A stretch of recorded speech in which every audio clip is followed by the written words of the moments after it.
सुप्रभातम। आज आम द्वितीय श्रेणीर विषय विज्ञान प्रसंग जलर विभिन्न अवस्था विषय आम आज आलोचना करिबा। आमे गत कालांशरे आमे विभिन्न प्रकार जलर पानीय जल विषय आम आलोचना करूँ। कोट पीवा उपयोगी कोट पीवा उपयोगी नुहे से विषय आम आलोचना करूँ। आज आम देखा जल केतोटी अवस्था रही थाए ताहापाई आम प्रथमे गोटे परीक्षा करिबा। ग्लास रे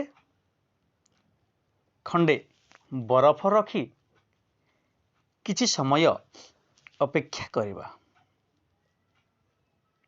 निश्चय समस्ते देखुथिबो किछि समय अपेक्षा कला परे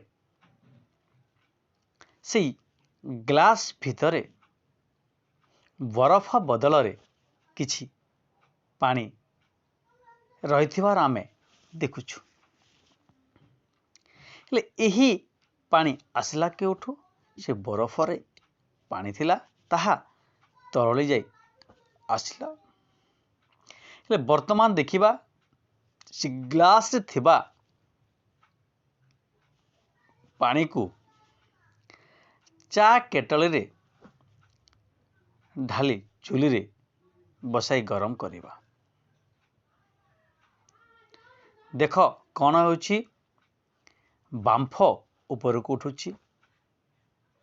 हेले सेई बांफ ऊपर थालियाटे सावधान रे धरी रख ना हाथ रे लगी संभावना अच्छी।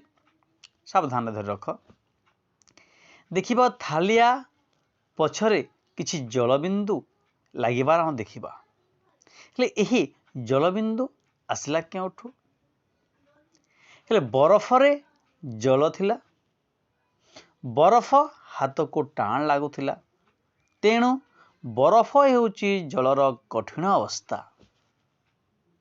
जल होची तरल अवस्था। आउ गरम करिबारो से जल को गरम करिबारो जल बांफ होई चली जीवा समय रे थालिया लागी ठंडा होई जल रे परिणत हला। हेले ए बांफ हेउची जलर बाष्पीय अवस्था। एबे आमे देख जानलो जलर केतोटी अवस्था अच्छी? जलर तीनोटी अवस्था अच्छी। कौन कौन? गोटे हला कठिन अवस्था, आ गोटे तरल अवस्था, आ गोटे हला बाष्पीय अवस्था। यार उदाहरण आमे एबे देखिलु, किंतु प्रश्न आसी पारे प्रत्येक अवस्थार गोटे गोटे उदाहरण। अर्थात बरफ हेउची कठिन अवस्था, जल होची तरल अवस्था ओ बांफ होची बाष्पीय अवस्था। एहीपरि जल तीनोटी अवस्था रही थाए। आमको यार प्रश्न भी आसीपारे। कौन प्रश्न आसीपारे? जलर जल केतोटी अवस्था रही पारे और सेगुड़िक कौन कौन उदाहरण दे बुझाओ। आमे प्रश्न उत्तर लिखिबा। जल तीनोटी अवस्था रही पारे, जेपरी कठिन, तरल एवं बाष्पीय। कठिन हला बरफ, तापरे तरल हला जल एवं बाष्पीय हला बांफ। एपरि आमे प्रश्नर उत्तर गुड़िक लिखि परिबा। बेस आज एतिकी थाउ। समस्ते एही वीडियो रे जहा जहा नोट लेखा गला सेगुड़िक आमे आम खातार सुंदर भाव लिखिबा और यहाको मने रखिबा।